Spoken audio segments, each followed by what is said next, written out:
So when I decided to cast the roles of Dana and Matt, who are the foster parents in the Hall ones, I I started with nothing. I didn't really have any contacts. The people that I'd worked with years ago in filmmaking and doing short films back in the early 2000s, I lost contact with, and I was struggling to find a good, sympathetic caregiver role for someone to fill the role of Dana, who is kind of the matriarch of the show.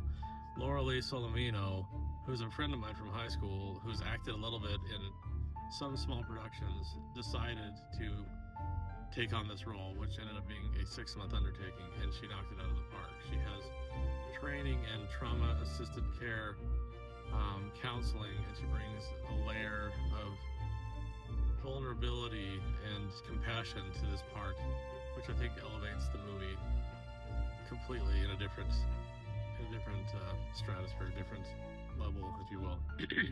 Philip Chatwin has worked with Rob Diamond and other filmmakers here locally, and he did a fantastic job playing Matt.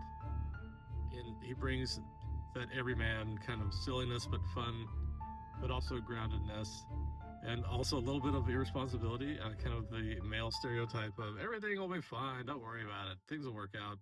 If she thinks she's taking my kids down to Hollow Ridge Creek... Come on, seriously? After what happened there? What happened there? What happened? I'm keeping quiet, boys. Come on. Come on, tell us. Sorry, I'm already in the doghouse.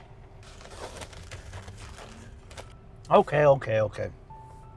So, it was like 50 years ago, back in the 70s, there was this old neighborhood and people were just acting weird and funny.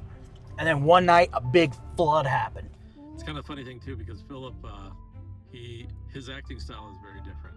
So, some of these actors came very classically trained, precise, with the dialogue that was written. Philip comes from an improvisational background.